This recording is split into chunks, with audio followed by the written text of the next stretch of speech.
Get ready. Start. Until I actually came here, I was thinking that this is my first visit to this college. That is a mistake. I have been here once before also. That was a few years ago when I was Minister for Education. I remember that I was considerably impressed then by the efficient running of this college. I was happy to learn from the principal's remarks that this college has the longest standing among the training colleges in South India. That is a distinction of which you can certainly be very good.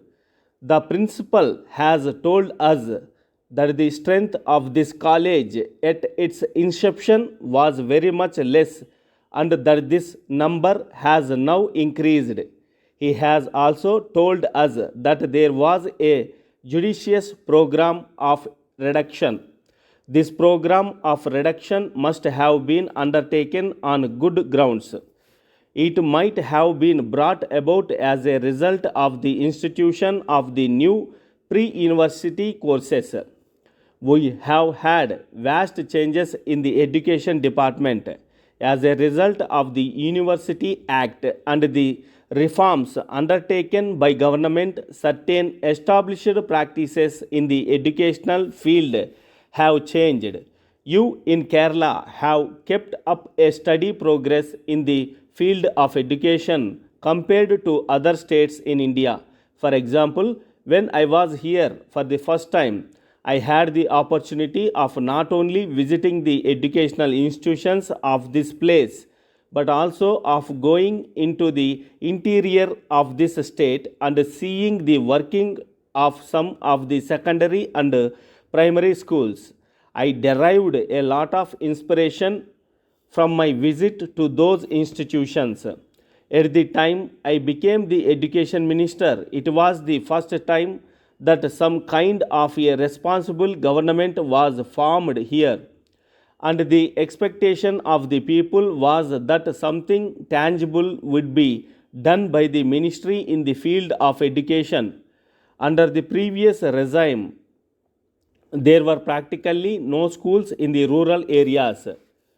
The education department, while placing their proposals before government, estimated that a small school in a village would cost very much.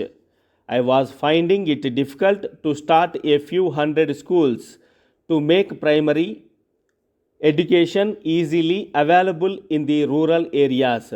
The figures estimated for the buildings were so prohibitive that I felt depressed in spite of all my enthusiasm. When I came here again and had occasion to examine things at close quarters, I found that here there are high schools at a distance of every 3 miles and so many middle schools and primary schools that almost every boy or girl of school going age is attending a school. Though I had heard of Kerala's educational progress before seeing it at first hand created a great impression in my mind.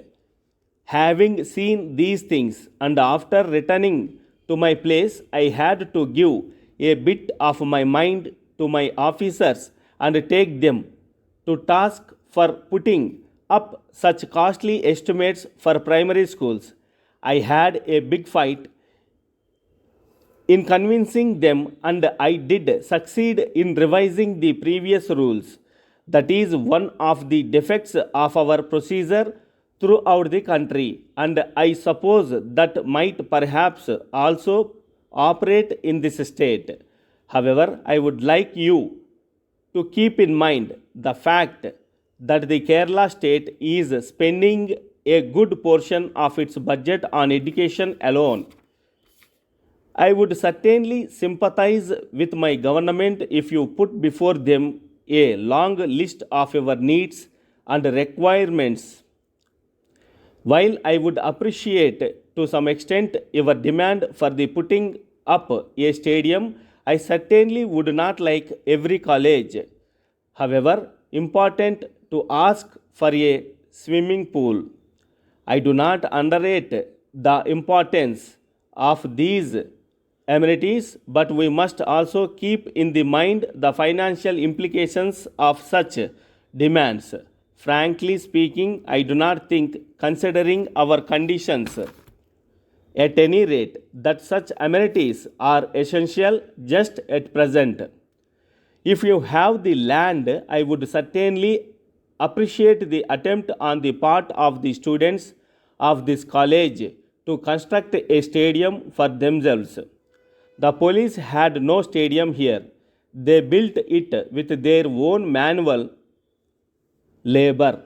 If the students of this training college, who are to be the teachers of tomorrow, are prepared to offer their manual labor, perhaps it may not be difficult for the principal to persuade government to help you to construct the stadium. But if you ask the government for a grant, I am afraid you are asking for the impossible.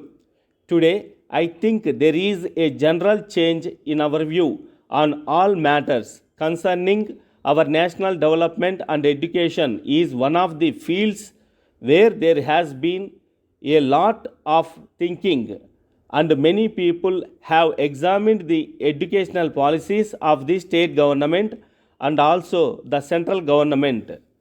Eminent educationists have offered a lot of criticism on various grounds, and a few of them have offered constructive suggestions too. But it is so happens that unfortunately, during the period of transition, we are not able to reconcile the conflicting opinions. Messrs. Halda Typewriting Company, Netaji High Road, Calcutta. Dear sirs, in regard to your latest trade enquiry relating to the supply of Halda typewriters to our office, we wish to inform that our company follows a set procedure of inviting quotations from reputed firms. We have gone through the literature enclosed to the letter. We are glad to find that if you have supplied 50 typewriting machines to our sister company in Bombay, and we are receiving excellent reports about their performance. However, as we have mentioned, the practice in our company is to invite quotations from competing firms and satisfy ourselves about the efficiency of their machines. We assure you that you will get a reasonable opportunity to demonstrate the efficiency of your latest typewriting machine with all its equipments. We would like to impress on your company that in the event of an order being placed, you must adhere strictly to the delivery time. The policy of the company is to prefer only those suppliers who undertake to abide by a strict delivery schedule. It would not be out of place to mention here that we had even cancelled some orders after placing a firm indent with a company as there was a default in punctual delivery. The pamphlet sent by you mentions some special equipments for increasing speed and accuracy of the machine and also reducing fatigue and disgust. You have advised us to contact your zonal office at Hyderabad for a demonstration of these equipments. We will be glad if you could kindly advise your zonal office here to get in touch with us for a display. Kindly note that this is only a request for demonstration and does not in any way bind us to place the orders with you. Incidentally, we would like to take note of the change of address of our head office. Our office has been shifted last month from Hyderabad to Station Road in Secunderabad. All future correspondence may please be addressed to the new address. We once again thank you for the trouble you have taken in explaining to us the availability of a special type of typewriters. Yours faithfully, Stop.